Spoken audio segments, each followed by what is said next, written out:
Bismillahirrahmanirrahim. Hello everyone, and we have breaking news. Yes, that's right, breaking news. And this is breaking news because it was to me, because Colby Covington let me down again, didn't he? When I predicted that he was going to be the one who was going to replace Gilbert Burns for the fight, it turns out completely I'm wrong, and it's fine. I'm all good with that because, quite frankly, we have got a great main event of the evening. And what is it? It is Usman versus Masvidal. Now, apparently, Ariel Helwani, he reported negotiations for Usman versus Masvidal are done per sources. All sides agreed to the terms. Usman is en route to Las Vegas, so he's going to Las Vegas. Masvidal landed earlier, so he's already in Las Vegas. Once at the hotel, they'll have to take a COVID test, so they're going to take a test over there. And then quarantine while awaiting results. So they're going to quarantine for 14 days, really? Come on, don't talk.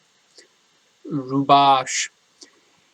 If negative, they'll fly to Abu Dhabi likely tomorrow. So they go in tomorrow. So this was in Miami before he took off this morning, I'm told. But he did land in Vegas earlier today. So the excitement sales stands.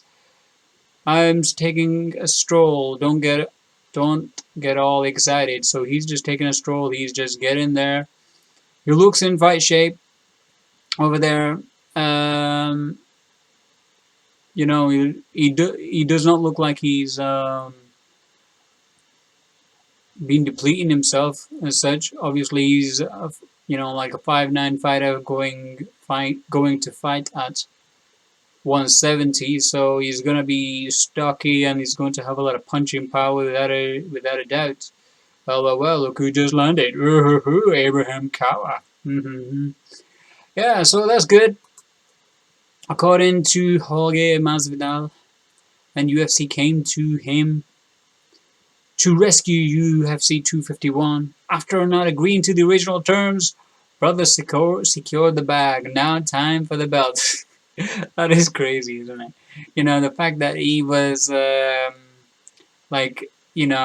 blacklisted, blackballed.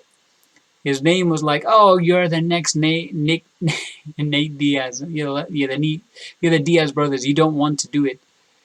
You could not live with your own failure. He's actually saying it to themselves. He doesn't hide, does he? That's for sure. That's one thing about Jorge Masvidal. He doesn't hide. He says it like it is. But I will be honest. My prediction for this fight is that sure he's. I think it's going to be a 5-round beatdown. To be honest with you, I don't think Jorge Masvidal, he's probably got a better chance now than he did before because, quite frankly, Usman was practicing for a guy who's going to be a jiu-jitsu guy and who's going to, mix his wrestling with his striking. So he's going to just be focused completely on the striking part on here. But I do feel as though that overall, I think Kamaru is better everywhere else. He's got a reach advantage, I think, as well. I think speed advantage, we got Jorge Masvidal, who's got speed advantage, but he said it himself, Usman said it himself, he's going to take him down and just ground and pound and just beat on him, and that's what he's going to do. I see that happening, unfortunately.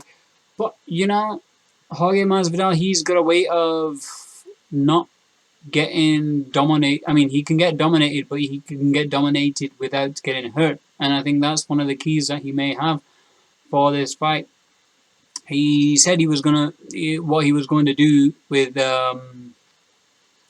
what's his name? Ben Askren.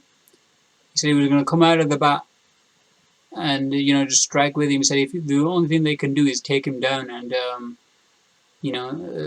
basically, try to ground and pound him, and that's the only thing that they can do. So he said he was going to scramble and just get back to his feet. So I think he's probably going to do the same, but he's going to have to be offensive off his back. To be honest, this is kind of like a 170 version of Tony Ferguson versus Habib Nurmagomedov. It really is, isn't it? It's like a The only thing is has Jorge Masvidal got the elbows? But then again, Tony never showed any in the Gaethje fight. I don't know where that came from. What happened there? But yeah, I still see it going like a 5 round decision to Kamaru. I don't think he's gonna get knocked out. It's gonna be an interesting fight, that's for sure. The media day is gonna be more brightened up. That's for sure. You got the quiet arena that's gonna help everybody else. Oh, it's on. I'm interested. And but Hog he's ready, man. It's not like he's hiding from this. He wants this. So he's game bred. So I think he is gonna come and he's gonna come to finish us somehow, some way. I do. Who knows? Let's see. Let's see what happens. I'm a fan of both guys. To be honest with you, I can't hate on each of them. They're both good fighters, man. You know what I mean? Okay, the next point is right now. Mike Perry is still wanting Nate Diaz to fight him. He hit up He hit up on the Instagram. So we should smoke a blunt before we get in and throw hands and cut cut the check. What's up? So he's basically asking him, this came after he said that Diaz doesn't stand a chance to hit him hard enough, and I do believe that it's gonna be. But you know what, guys, make that fight because the trash talking in that is gonna be unbelievable. You can pay. I'm sure you can pay Nate Diaz a huge amount of money. You can pay Mike Perry a little, an increased amount of money. Make that fight happen. Do I think it's gonna happen? Probability is 50-50, to be honest with you. With Nate Diaz, it depends on what he wants to do with his life as such. But if it was to book a fight, book that fight. That makes perfect sense. I don't think you have to overly, give so much money to Mike Perry. Not that he doesn't deserve it. If it was up to me, give him millions. Fine, great, no problem. But from a UFC business model perspective and realistic perspective, I think this fight can happen. So make it happen, man. Make it happen. Make it happen in September time or something. This will be a good fight. A really good fight. Mike Perry is not going to be able to finish him off. Nate Diaz can go for 5 rounds. He can take a whole load of punishment, and Mike Perry can dish it as well. So which one's going to give first? He's got cardio as well. What's his name?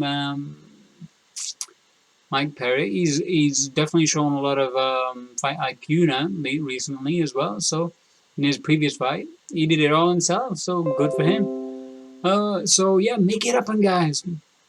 Next one, Paulo Costa. Look at him. He looks absolutely huge, man.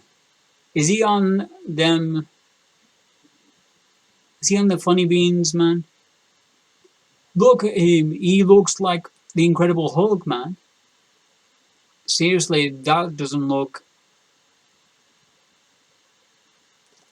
I'm not sure what it is. I'm not going to accuse anybody, but I'll tell you this. Sure, Israel may have the, speed advantage, the distance, may have the timing, but if